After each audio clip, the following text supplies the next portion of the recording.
सरफरोशी की तमन्ना अब हमारे दिल में है, देखना है जोर कितना बाजुए कातिल में है लिए हथियार दुश्मन ताक में बैठा इधर, और हम तैयार है सीना लिए अपना इधर, खून से खेलेंगे होली गर वतन मुश्किल में है, सरफरोशी की तमन्ना अब हमारे दिल में है। दोस्तों, ये बिस्मिल अजीमाबादी की पंक्तियां हैं, उनकी रचना है, जिन्हें राम प्रसाद बिस्मिल ने फांसी पर झूलते समय गाया था। और ऐसे ही कुछ नौजवान जो बहुत कम उम्र में फांसी पर झूल गए, उनके बारे में हम आज बात करेंगे। उनके बारे में आज हम जानेंगे कि कैसे कम उम्र में ही देशभक्ति का इतना जुनून है, और ऐसे बहुत सारे लोग हैं जिन्होंने अपनी जान दी देश के लिए, हम सब के लिए, जिसके कारण आज हम इस आज़ादी का लुत्फ़ उठा पा रहे हैं। मैं आपको पढ़ा पा रहा हूँ, आप आज़ादी से मन मर्जी का पढ़ पा रहे हैं। नहीं तो वही इतिहास पढ़ना पड़ता अपने को जो अंग्रेज़ पढ़ाते, और शायद मुँह से ये कहना पड़ता लॉन्ग लिव किंगडम। तो आज की क्लास हमारी है भगत सिंह की, आज की क्लास हमारी है सुखदेव पे, आज की क्लास हमारी है राजगुरु पे। इससे पहले हमने चंद्रशेखर आज़ाद के बारे में जान लिया था। तो आज हम इन तीनों नवयुवकों, नौजवानों, जिन्होंने नौजवान सभा की स्थापना की, जिन्होंने हिंदुस्तान सोशलिस्ट रिपब्लिक एसोसिएशन की स्थापना की, और जिन्होंने अंग्रेज़ों को बिल्कुल इतना हिला डला, डरे हुए अंग्रेज भारतीयों पे अत्याचार करने की जगह अपनी सुरक्षा की चिंता करने लगे। तो आइए क्लास शुरू करते हैं। सबसे पहले हम बात करेंगे दो वीरों की, दो बहादुरों की, जो एक ही वर्ष में जन्म लेते हैं। वो है भगत सिंह और सुखदेव। भगत सिंह और सुखदेव। भगत सिंह और सुखदेव, इन दोनों का जन्म जो है वो होता है 1907 में। 1907 वर्ष दोनों का समान है। बस भगत सिंह का जन्म जो है वो 2 सितंबर को होता है, और सुखदेव का जन्म जो है वो 15 मई को होता है। 2 सितंबर और 15 मई। सुखदेव के जो पिता थे उनका नाम था रामलाल, और माता का नाम था रल्ली देवी। वहीं भगत सिंह के जो पिता थे वो थे किशन सिंह, और इनकी माता का नाम था विद्यावती कौर।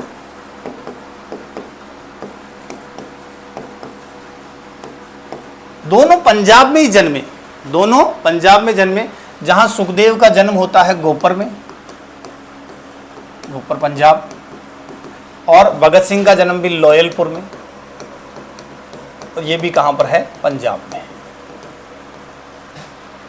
एक आर्य समाज की तरफ झुकाव हो जाता है, और दूसरी तरफ भगत सिंह जो है वो धीरे धीरे, दोनों पहले महात्मा गांधी का जो असहयोग आंदोलन चल रहा था, भगत सिंह तो पूरी तरह जुट चुके थे उस असहयोग आंदोलन, और ये मान बैठे थे कि आज़ादी है जो असहयोग आंदोलन से हमें मिल जाएगी। लेकिन अचानक एक घटना होती है 5 फरवरी 1922, बहुत महत्वपूर्ण दिन भारतीय इतिहास में, जब मैं कह सकता हूँ कि बहुत सारे नौजवानों का दिल टूटा। दिल क्यों टूटा? क्योंकि अचानक से महात्मा गांधी ने फैसला कर लिया कि अब असहयोग आंदोलन समाप्त किया जाता, और इनको पता लगने लगा कि गांधी के तरीके से आज़ादी पाना बहुत मुश्किल है। ये कानपुर भी गए। कानपुर में गणेश शंकर विद्यार्थी, हर पढ़ने वाला जानता है इनका प्रताप समाचार पत्र, गणेश शंकर विद्यार्थी के संपर्क में आते हैं, और बीच में कई नाम से ये रहे, बलवंत सिंह नाम से रहे, ये अर्जुन सिंह नाम से रहे, अलग अलग इन्होंने नाम बदले, भेष बदलने में बहुत माहिर थे ये, अर्जुन सिंह नाम से रहे। और 1926 के अंदर जब ये जाते हैं लाहौर नेशनल असेंबली, वहाँ इनकी मुलाकात होती है यशपाल से, वहाँ इनकी मुलाकात होती है भगवती चरण से, वही भगवती चरण जिनकी पत्नी का नाम था दुर्गा देवी, वहाँ इनकी मुलाकात होती है झंडा सिंह से, वहाँ इनकी मुलाकात होती है सुखदेव से, और ये नौजवान सभा का गठन कर लेते हैं। नौजवान सभा की स्थापना में सुखदेव, यशपाल और उसमें शामिल हो जाते हैं भगत सिंह। अब धीरे धीरे भारत में, भारतीय इतिहास में घटनाक्रम बदलता है और इनकी मुलाकात चंद्रशेखर आज़ाद से हो जाती है। तो एक नौजवान सभा या नौजवानों का एक ग्रुप है, वो HSRA का गठन करता है, हिंदुस्तान सोशलिस्ट रिपब्लिक एसोसिएशन, और इसका गठन किया जाता है चंद्रशेखर आज़ाद के द्वारा और भगत सिंह के द्वारा। यह गठन किया गया फिरोज शाह कोटला के अंदर, और तारीख थी 8 सितंबर 1828 को फिरोज शाह कोटला में, फिरोज शाह कोटला कहाँ? दिल्ली में, वहीं पर इसका गठन किया जाता है, HSRA। अब एक घटना, बड़ी घटना उसके तुरंत बाद हो जाती है। घटना क्या होती है? घटना होती है लाला लाजपत राय की मृत्यु। पूरे भारत के अंदर रोलेट एक्ट का विरोध चल रहा होता है और हर जगह कांग्रेस ये तय करती है कि रोलेट एक्ट का विरोध किया जाएगा। तो रोलेट एक्ट का विरोध कर रहे थे लाला लाजपत राय, और तारीख थी 30 अक्टूबर 1928। बहुत महत्वपूर्ण तारीख है। लाला लाजपत राय को लाहौर के SP जो थे, तत्कालीन SP जेम्स ए स्कॉट, क्या नाम था? जेम्स ए स्कॉट, ये सुपरिटेंडेंट ऑफ पुलिस थे वहां पर। उनके निर्देश पर कैच दिस ओल्ड मैन, क्योंकि उनको एस्कॉट जानता था कि ये बहुत खतरनाक आदमी, इसी के कहने पे सब हो रहा, तो वो कैच दिस ओल्ड मैन, और उनको लाठियों से पीटा जाता है। 30 अक्टूबर 1928 के दिन ये घटना घटती है और लाला लाजपत राय जो है, लाला जी जो है वो घायल हो जाते हैं। घटनाक्रम किस तरह बदलता है देखो। सबसे पहले किसकी, कौन ऑर्डर देता है? SP का नाम क्या? Scott, James A Scott. James Scott का ऑर्डर होता है, और 30 अक्टूबर 1928 को कौन घायल होते हैं? उसके आदेश से लाला जी जो हैं, लाला लाजपत राय, उन पर लाठियों से घायल कर देते हैं।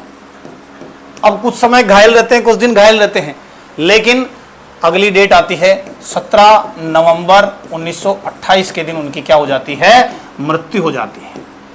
और पंजाब के अंदर एक बहुत बड़ा ज्वार ये मृत्यु ले लेती है। और लाला जी ने कहा भी था कि मेरे ऊपर पड़ा लाठियों का एक एक वार ब्रिटिश साम्राज्य के ताबूत की एक एक कील साबित होगा। और वो जो नौजवान थे, वो जो हिंदुस्तान सोशलिस्ट रिपब्लिक एसोसिएशन के मेंबर्स थे, उनको ये बात, उसका बदला लेना है। बस बदला किससे लेना है? ये स्कॉट से लेना है। अंग्रेज अधिकारी स्कॉट से बदला लेने के लिए 5 लोग एक जगह इकट्ठे होते हैं। 5 लोगों में कौन कौन इंपॉर्टेंट, कौन कौन? देखो, सबसे पहले चंद्रशेखर आजाद, इनके बारे में पढ़ चुके हैं हम। चंद्रशेखर आजाद, भगत सिंह, सुखदेव, राजगुरु, और एक 5वां नाम जो आपने कम सुना होगा, लेकिन आज के बाद आप भूलोगे नहीं इस आदमी को भी, जय गोपाल। 5 अपना काम बांट लेते हैं। मारना किसको है? एस्कॉट को मारना है। एस्कॉट कौन है? SP है, सुपरिटेंडेंट ऑफ पुलिस। अब इस एस्कॉट को अंग्रेज तो सारे एक जैसे हैं, पहचानेगा कौन? पहले गोली चलाएगा कौन? बैकअप देगा कौन? तो सबसे पहले जो प्लानिंग करता है, पूरी प्लानिंग करता है, सारी काम का योजना करता किसको? सुखदेव। सुखदेव इसकी क्या तैयार करता है? योजना तैयार करता है कि पहली गोली कौन मारेगा? पहली गोली कौन मारता है? राजगुरु चलाता है। और जिंदा न रहे इसलिए दूसरी गोली कौन मारता है? वो भगत सिंह मारता है।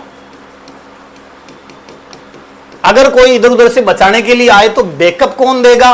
वो चंद्रशेखर देगा, चंद्रशेखर आजाद। और जो पहचान है एस्कॉट की वो कौन करेगा? वो ये जय गोपाल करेगा। इस तरह 5 लोग अपना अपना काम बांट के बंदूक लेके चले जाते हैं।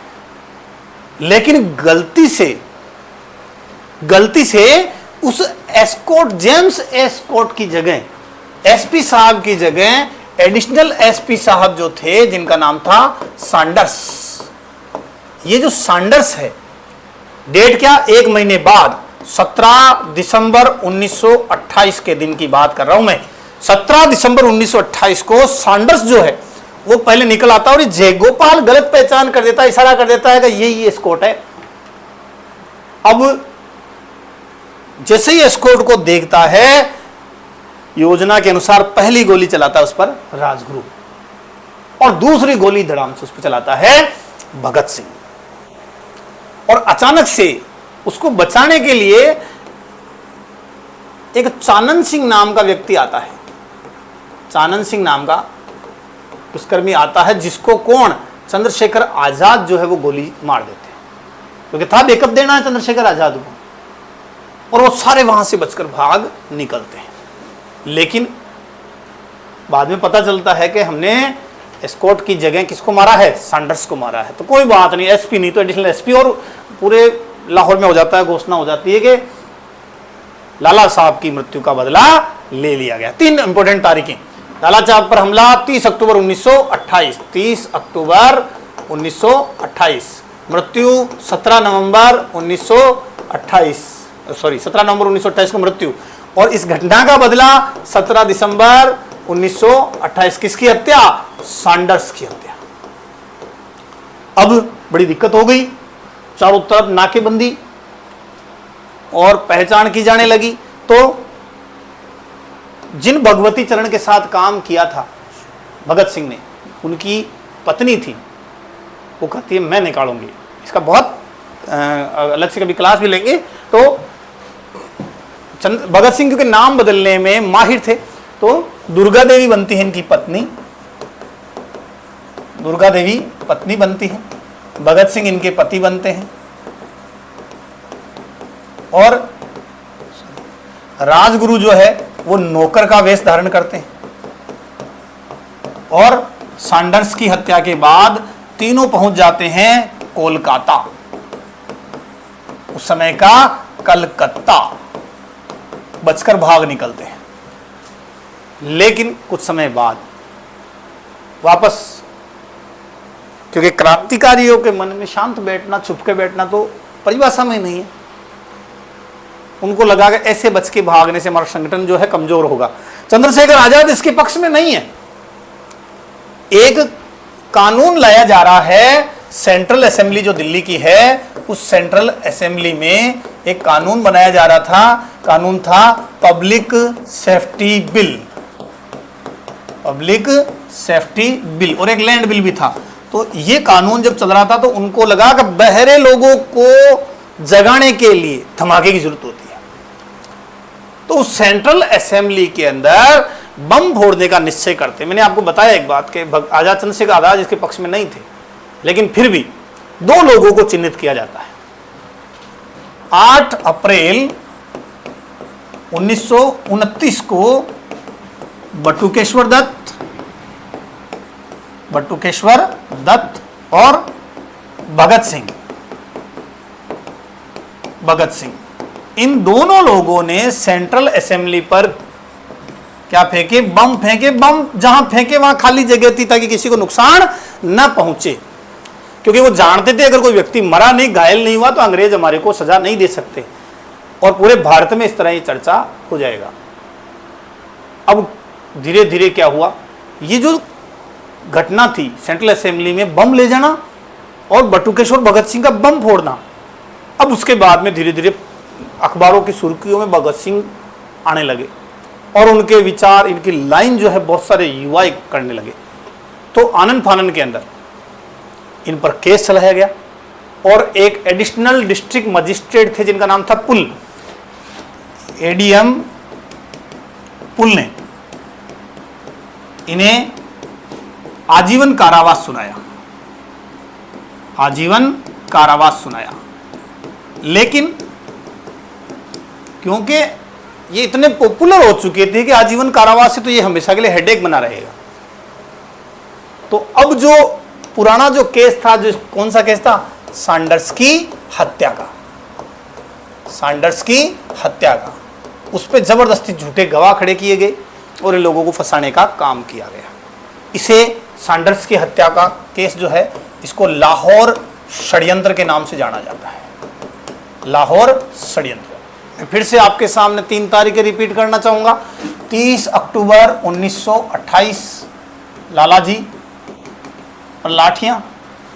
17 नवंबर 1928 लालाजी की मृत्यु। 17 दिसंबर 1928 सैंडर्स की हत्या। और इसी हत्या को लेकर जो मुकदमा चलाया गया वो लाहौर षड्यंत्र के नाम से जाना गया। इस लाहौर षड्यंत्र में कुल 32 लोगों पर मुकदमा चलाया गया, जिसमें बहुत सारे लोग फरार भी थे, जैसे चंद्रशेखर आजाद। उन फरार लोगों पर मुकदमा चलाया गया। और बड़ी इंटरेस्टिंग बात बताऊं, जिस व्यक्ति का काम था पहचान करना, जिसका नाम हमने कहा जय गोपाल, उसने सरकारी गवाही दी। उसके साथ में था फणींद्रनाथ घोष। फणींद्रनाथ घोष, इन लोगों ने गवाही दी कि सैंडर्स की हत्या में किन किन का रोल था। अब केस चालू हुआ। केस लाहौर षड्यंत्र जो है वो सुनवाई हुई 10 जुलाई 1928 से। 10 जुलाई 1928 को इसकी सुनवाई प्रारंभ, 10 जुलाई 1929 को इसकी सुनवाई जो है वो शुरू हुई। बहुत इंटरेस्टिंग बात है इसमें, बहुत इंटरेस्टिंग चीजें बताऊंगा मैं आपको, और इंपॉर्टेंट भी। अब इनकी तरफ से जो केस लड़ने वाले थे वो थे आसिफ अली। आसिफ अली। और दूसरी तरफ सरकार यानी अंग्रेजों की तरफ से थे वो थे राय बहादुर सूर्य नारायण। काहे का बहादुर? राय बहादुर सूर्य नारायण।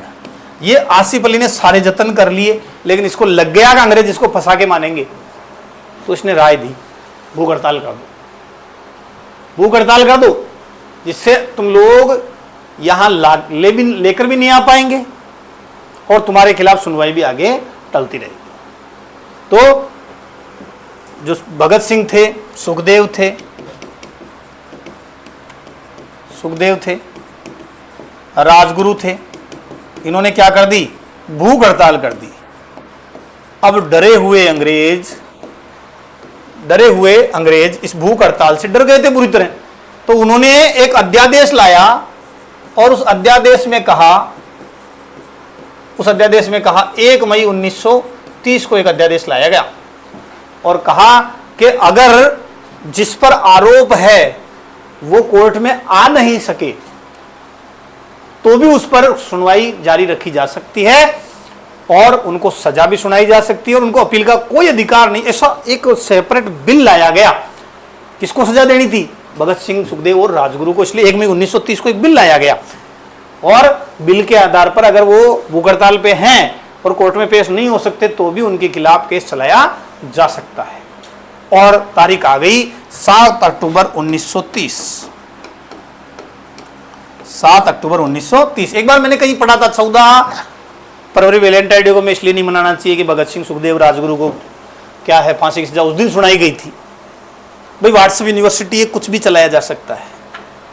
पढ़ने वाले बच्चे उन फिराकों में नहीं पढ़े। व्हाट्सएप के लंबे लंबे मैसेज पे, चाहे वो नेहरू पे टिप्पणी हो, चाहे वो सावरकर पे टिप्पणी हो, ये सब हमारे आदर्श रहे हैं। सबने स्वतंत्रता आंदोलन में भाग लिया है और योगदान दिया है। तो 7 अक्टूबर 1930 को 2 जस्टिस थे। एक का नाम था जस्टिस हिल्टन और एक का नाम था जस्टिस आगा हैदर।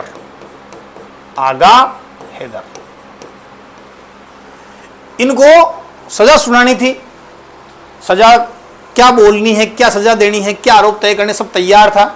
जस्टिस हिल्टन ने साइन कर दिए, लेकिन ये आगा हैदर जो थे इनके अंदर की भारतीयता जाग गई और इन्होंने जो है हस्ताक्षर से मना कर दिया कि मैं साइन नहीं करूंगा। जब 7 अक्टूबर 1930 को जस्टिस हिल्टन को सजा देनी थी तो उसके साथ में आगा हैदर को भी साइन करने थे।